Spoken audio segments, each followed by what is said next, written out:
My childhood. I feel very far away from it, but close to it at the same time. I think everyone has bittersweet feelings when they look back. I'm no different. I remember really blue skies and really green surroundings. We had this country house, and outside all the windows were green leaves. But I remember the winters too. They were a big part of my life. We had the house on the hill, and it was secluded from the rest of the world. My parents were both immigrants from Eastern Europe. They actually met here in the United States. They got married.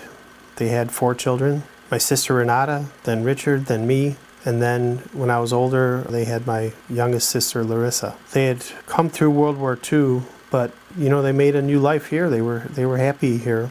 And I remember the parties they had with other Polish immigrants. They'd roll up the carpets so that they could all dance. My dad would play the accordion, my mom the piano. Those were very happy memories. But no family is free of problems, whether frequent or rare. And around the time I was born, my brother became very sick with Guillain-Barré syndrome. It's a disease similar to polio. He ended up in a wheelchair.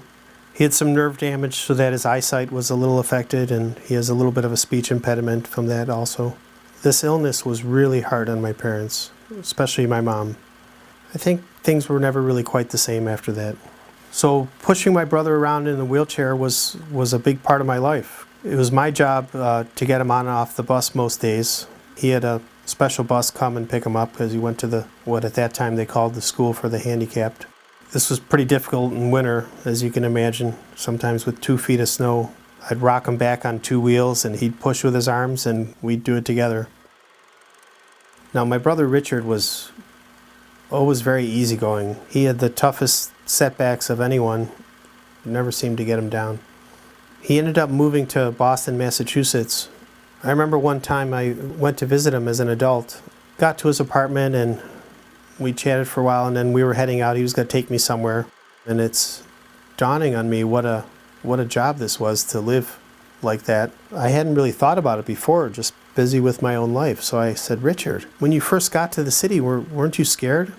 And he goes, yeah, I was. I said, Richard, did you ever roll off the curb and just fall right out of your chair into the street? And he just laughed and he said, yeah, lots of times. And I was like, oh my God, what did you do? And he said, I got up.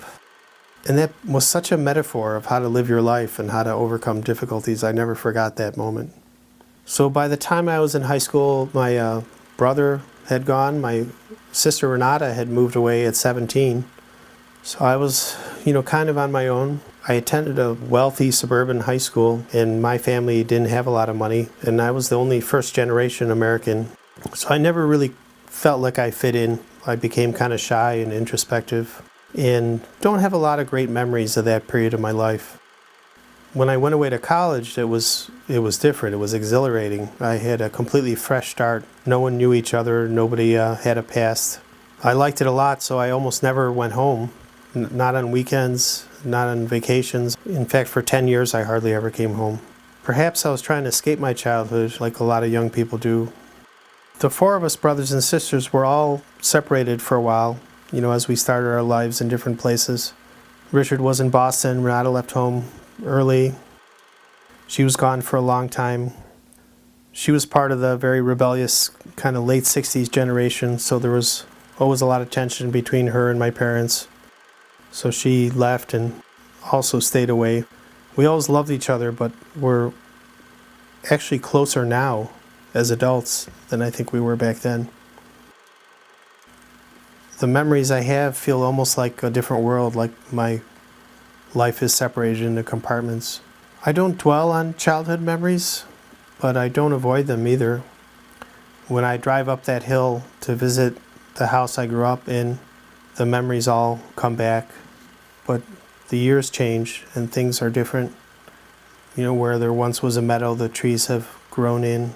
And although the memories are there, you can see that life has kept moving along and things are changing, just like the seasons themselves.